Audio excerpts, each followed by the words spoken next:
Hablarte, con Diego Alexandre.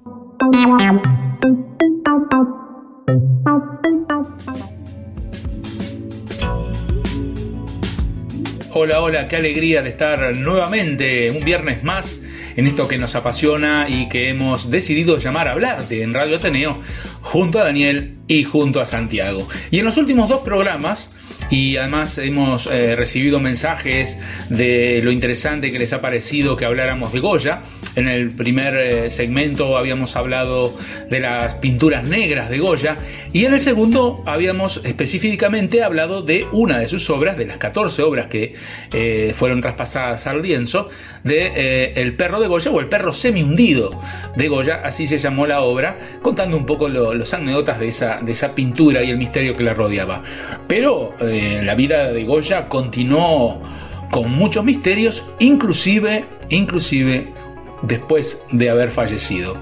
Digamos que el 16 de abril de 1828 falleció en Burdeos Francisco de Goya y Lucientes, siendo enterrado en la tumba de su consuegro Martín Miguel de Goicoechea, quien había muerto en 1825.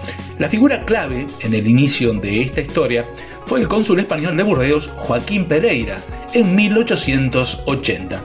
Durante uno de sus paseos por el cementerio, Pereira se percató de la existencia de la sepultura doble de Goicoechea y Goya y alertó a las autoridades españolas sobre el hallazgo. Después de múltiples gestiones, el cónsul Pereira logró que 8 años más tarde se extrajera el cadáver para ser repatriado a España. La exhumación se llevó a cabo en 1888 en presencia de las autoridades legales competentes. En palabras del cónsul Pereira, él decía: "Se abrieron ambas tumbas, en la forrada de zinc encontramos los huesos completos de una persona y en la otra estaban todos los huesos de un cuerpo humano, a excepción de la cabeza que faltaba por completo, lo que no dejó de sorprendernos a todos los allí presentes, y precisamente todo induce a creer que los huesos encerrados en esa última caja son los de Goya". La desaparición del cráneo de Francisco de Goya, uno de los más grandes pintores españoles y europeos, es un enigma histórico que ha fascinado a muchos. La historia de su desaparición y las teorías que lo rodean ofrecen un vistazo intrigante a la vida y a la muerte de este célebre artista. El traslado de los restos de Goya a España fue un proceso complejo. En 1888 decíamos que las autoridades españolas solicitaron la repatriación del cuerpo del artista para enterrarlo en su tierra natal. Una de las teorías más populares es que el cráneo fue robado por un coleccionista. En el siglo XIX era común que los restos de personajes famosos fueran objeto de robo por parte de aquellos fascinados por las reliquias. Otra teoría sugiere que el cráneo de Goya pudo haber sido sustraído por frenólogos, quienes en esa época estudiaban los cráneos para entender las personalidades y capacidades intelectuales de los individuos.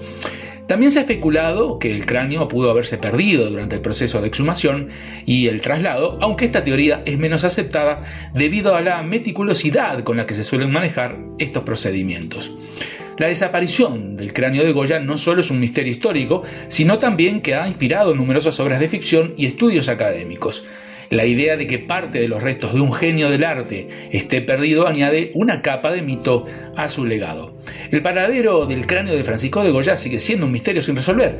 Esta historia nos recuerda cómo el interés por los grandes personajes históricos puede llevar a situaciones extrañas y enigmáticas.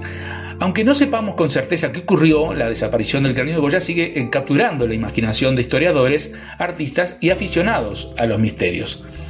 Después de estos sucesos, en lo que es otra historia, los restos descabezados se trasladarían a España unos años más tarde, todavía en 1899, primero a la Catedral de San Isidro y después en 1919 a San Antonio de la Florida. Desde dicho momento se plantearon las incógnitas, todavía sin resolver, relativas al paradero de la cabeza del artista de Fuendetodos. ¿Cuándo y cómo se produjo dicho acontecimiento? Pero digamos que entra en escena el óleo de Dionisio Fierros llamado Cráneo de Goya. La historia del pintado por Fierros en 1849 para el Marqués de San Adrián reaparece en 1918 y dado que es comprada la pintura por Hilarión Gimeno, que era un anticuario de Zaragoza, acompañada de la noticia de su pertenencia pasada a una familia de Navarra, Hilarión Gimeno hizo entrega de la obra al Museo de Zaragoza. El mismo día de su discurso conmemorativo del aniversario de la muerte de Goya, en la solemne sesión que la Academia de Bellas Artes de San Luis celebró para conmemorar el centenario de la muerte del excelso don Francisco de Goya y Lucientes, el día 17 de abril de 1928. La noticia de este cuadro y su inscripción se recoge en el mismo año del discurso, decíamos en 1928, por Gómez Gimeno. En el dorso del cuadro, bajo la firma auténtica del Marqués de San Adrián, dice escrito: cráneo de Goya pintado por Fierros. La divulgación de esta noticia, que asociaba inconscientemente la firma del Marqués de San Adrián con el rótulo referido al cráneo de Goya, dio un matiz importante a su difusión. A partir de dicha fecha nace la historiografía, la idea de la existencia de un cráneo. La pregunta que surge: ¿es el cráneo de Goya? ¿Lo tenía en poder el artista Dionisio Fierros? Se desata la imaginación y se enlaza la ausencia del cráneo de Goya en la exhumación de Burdeos con la nueva posesión de Fierros.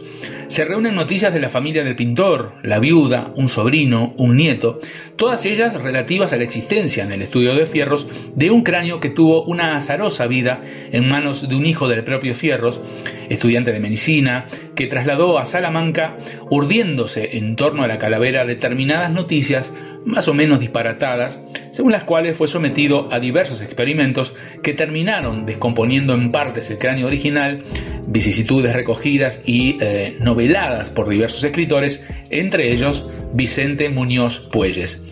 Se unen así la desaparición del cráneo de Goya y su reaparición en el estudio de Fierros, y se reconstruye el periplo de la calavera, a partir de dos hipótesis que quedan pendientes de comprobación. ¿Se profanó la tumba y fue robado el cráneo de Goya por supuestos y exaltados ladrones, frenólogos, coleccionistas o románticos?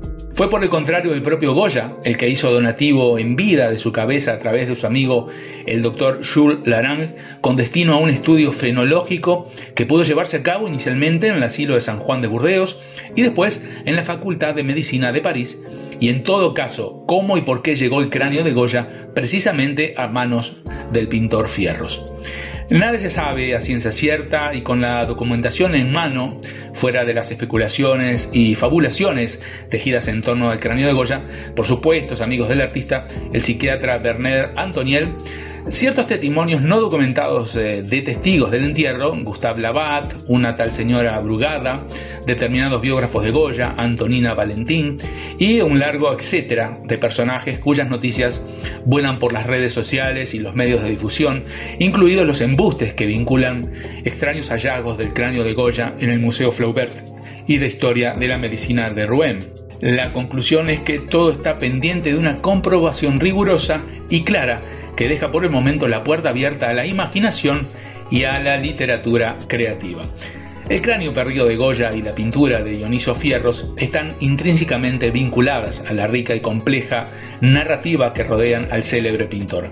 Mientras que la desaparición del cráneo sigue siendo un enigma que alimenta la curiosidad y el interés académico, la obra de Fierros asegura que la memoria de estos eventos perdura en el tiempo.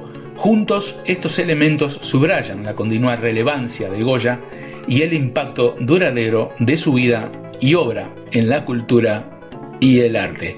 Y así hemos llegado al final de esta fantástica historia que hemos dividido en 3 capítulos, porque en realidad no tenían en principio un contexto, pero se lo fuimos dando porque además recibíamos mensajes de parte de Daniel, que la gente le escribía diciendo que les encantaba el tema de la historia de Goya, y bueno, fuimos haciendo como una vertiente diferente, no tan rigurosa en cuanto a su biografía, sino a hechos de su vida que han sido fantásticos, no solo en la pintura, sino que inclusive después de muerto, la desaparición de este cráneo sigue siendo hasta ahora una incógnita y un misterio. Nos encontramos la semana que viene con un segmento más de Hablarte aquí en Radio Ateneo. Hablarte con Diego Alexandre.